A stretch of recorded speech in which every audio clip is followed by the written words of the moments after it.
When the pandemic hit, and I'm talking about the early days of the pandemic when things were really uncertain, not like things are super certain right now, but it was a new occurrence to our day-to-day. It was something that we weren't used to. I have to admit that it was a little bit, that change was a little bit exciting, a little bit nerve-wracking. The early days were kind of like, yeah, if we're gonna quarantine ourselves and if we're gonna do this for the public good and it's our civic duty, to make sure that we're healthy so that we can keep the other people around us healthy.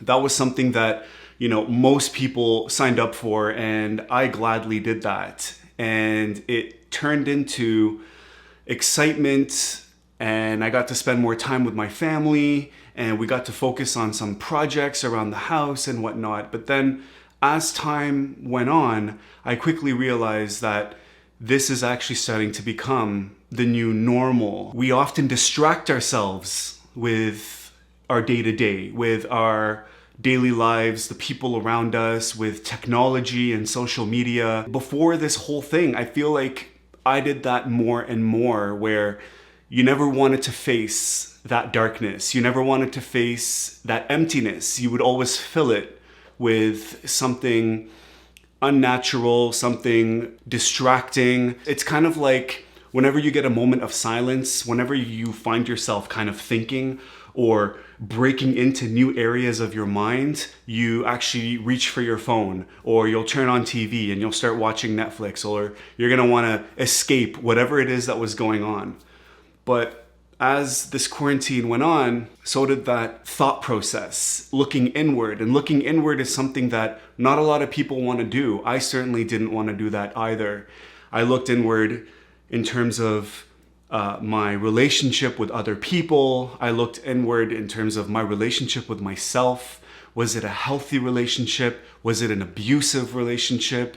Was it an isolating one? I started to unravel or peel that onion, those layers back. What we find is not often what it is we were looking for, but alas, there it is staring us right in the face. I made some changes, whether it be with this channel, in my life in general, with the people around me, my ambitions, and everything just changed. Whether or not it's for the better, I'm not sure. But one thing I do know for sure is that it's the closest version of who I am that I've experienced in a really long time. I'm sure you guys have gone through the same thing, and I'd love to hear down below what your process was, what your experience has been up to date. And it's not over, it's an ongoing process. And sometimes that darkness only surrounds you more and more, and you're looking for a light, you're looking for salvation, you're looking for something to guide you, and it's not always there. It's not always apparent. Like a shooting star, you have to look closely, or you have to catch it at the right time. And we don't always do that. And so you have to wait for the next one, it seems. I found this video here that I wanted to watch. It's called Darkest Quarantine Secrets.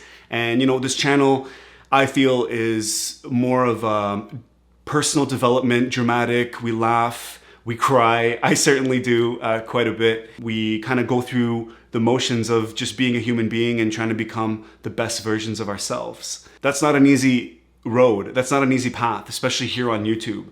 On TikTok, I'm like the silliest version of myself. On Instagram, I'm somewhere in the middle. And then here, it's really like an outlet for me to just express myself candidly, because I have shed the pressure, the creative pressure that has been on me for a really long time. And I've chosen not to become a caricature of myself, if that makes any sense. I think that we often become caricatures of what other people expect of us because we're afraid that if we show them anything else, we're not going to be validated, we're not going to be accepted and wanted, which I think is something we all desire in life. I think we look for it with the people we meet, those we decide to stick around, the relationship we have with ourselves, right? Like self-validation. Let me know what you guys have been through during this quarantine. I'd love to hear your thoughts on it and how it's affected you in any way. And we're gonna read actually some of these quarantine secrets by Jubilee. And I think these are just strangers reading the secrets of other people. They say often it's easier to share those pieces of information when it's being done anonymously and other people are reading them out. So we're gonna go ahead and check that out right now. I quit my job 2 weeks before quarantine happened to work for a startup company. I worked there for 3 weeks and then the company got shut down. I have no prospects for a future job, 2 kids, and a debt of $200,000. I've started sleeping for 12 hours. I have no motivation to even get out of bed. Wow. Wow. I feel that in terms of talk about bad luck for that person and being dealt a really, really tough hand. And they make a really good point about feeling lethargic, not wanting to do much. There's so many mornings where I've woken up and I ask, okay, like I'm up, what now? And that proactive brain cell, you know, that trigger, that spark that you have in your brain is not always the strongest. And when that flame kind of goes out, it's really hard to pick it back up. It's really hard to ignite it again. I went into quarantine head on, determined to complete everything and get ahead. But I've been sitting in my house for 2 weeks now and struggling to find motivation to do anything at all. I watch all these YouTube videos and influencers that show how they are staying on top of their game. Every day I do the same thing: sleep, eat, go on my phone, wash, repeat. It's like an endless cycle that is so hard to stop. I kind of feel this as the weeks go on. I've just been so sleepy lately. And even though I just don't get a house, I don't do much, this whole situation is affecting us and our mindset and our bodies in ways that we can't really, it's not explicit, so yeah. Yeah, that's tough. She has a beautiful smile and she's talking about her own ability to keep going and whatnot. And I appreciate her encouragement. I appreciate her confidence in trying to keep a straight face or a happy face, but you can definitely see the suffering behind that smile and in her eyes. YouTubers, influencers, quote unquote, guys, they don't have it figured out. I promise you. There's a lot of channels right now on YouTube. They just feed into the escapism that people want. They just need a distraction, or I call it fast food content. And they're always happy, they're always laughing, giddy. There's this forced happiness that I noticed, and I'm not subscribed to that anymore. I'm not a part of that anymore. I don't think that that's a part of the solution, and people are going on to YouTube in particular more and more, almost searching for something. And these YouTubers are making it seem like, oh, hey, I have what you're looking for. Haha, like, subscribe, share, blah, blah, blah. And it's causing, I think, a deeper void, and it's getting darker in the process. I was doing well coping with my addiction of alcohol, but the quarantine has made me a bigger addict than ever before. I can't even imagine trying to quit again. Yeah, I'm sure drug and alcohol addiction is escalating in the quarantine. I know boredom and loneliness are 2 reasons to want to overdo it with alcohol or drugs. And yeah, I'm worried about this. I think everyone should be checking on their friends and family to make sure that the boredom and loneliness isn't driving them down a spiral towards any sort of alcohol or drug abuse. This quarantine has definitely shed a light on, I think it has amplified everything that is wrong with us. And a lot of us are having a hard time dealing with that. One group of people that I have been thinking about a lot lately are those trapped in a violent environment at home, domestic violence, regardless of where it's coming from. Being told to stay home by the government has forced people to deal with all the ugliness that exists also in the household that they perhaps may have been escaping this entire time. And my heart aches and it pains for, the children or the husband or wife, parents stuck in an abusive situation with nowhere to run. At the grocery store, a little kid ran towards his mom, pointed towards me, and called me Corona. His mother gave me dirty looks, abandoned her shopping cart, and left the store. I'm Asian American, I wish I had ordered groceries online. Wow. There's nothing worse than experiencing racism, like, to your face. Honestly, I want to say I'm shocked, but I'm really not, because I feel like my reaction to all that's going on across the world would be people come together and people are trying to support one another and just showing love. Propagating that racism down to an innocent, beautiful mind is even worse in my eyes. I think that racism is a disease. I think that it's definitely a mental health issue. It's ignorance in its purest form, fearing something and not understanding it, not wanting to understand it. That's worse.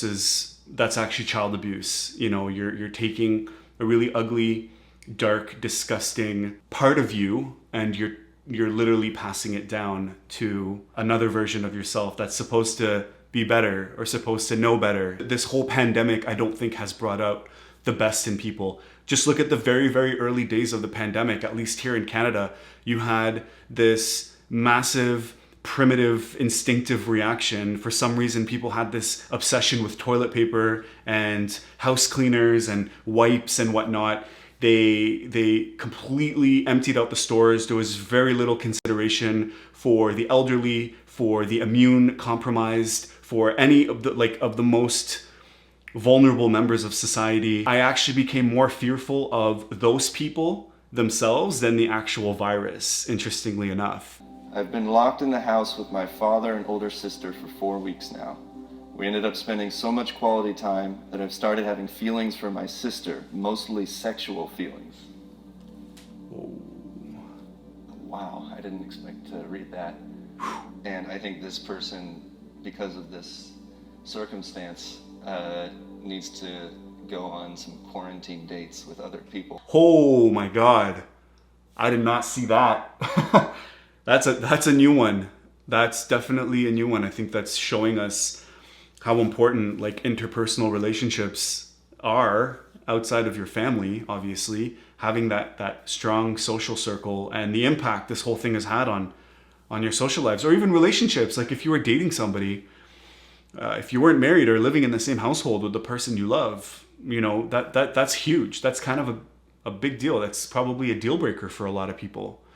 And here you have one sibling that is having sexual thoughts or emotions for another sibling is pretty much as bad as it gets. Socializing is like a muscle, you know, you always have to work it out. You gotta make sure it's always healthy and, you know, go to the gym, if you will, and try to interact with other people. And even now, it's challenging us to show emotion without that face-to-face or without that physical contact, which is very unnatural to us. That's something I think we're learning, you know, as a population. We're learning how to connect with one another without truly connecting with one another as we're used to. This whole situation is bringing out a part of me that I never even knew existed. It's whether we're for better or for worse. I think that the path to progress, the path to growth, the path to development is not a pretty one. It's actually super ugly. And I think that a lot of creators, a lot of YouTubers, a lot of influencers, a lot of people that you think have their shit together are probably like just as, if not more, victim of the ugliness that comes from self-reflection and figuring out just who you are versus who you think others want you to be. So let me know what you guys have gone through, what, you know, you guys can share what your experience has been thus far. If there's anything you want to know from me, you can connect with me. A big shout out to my Patreons that have been helping support this channel and this growth, this development that we're doing here, this cultural celebration, but also hard conversations that we've been having lately. So I love you guys. Stay strong, stay healthy, but above all, try to stay happy. Shit.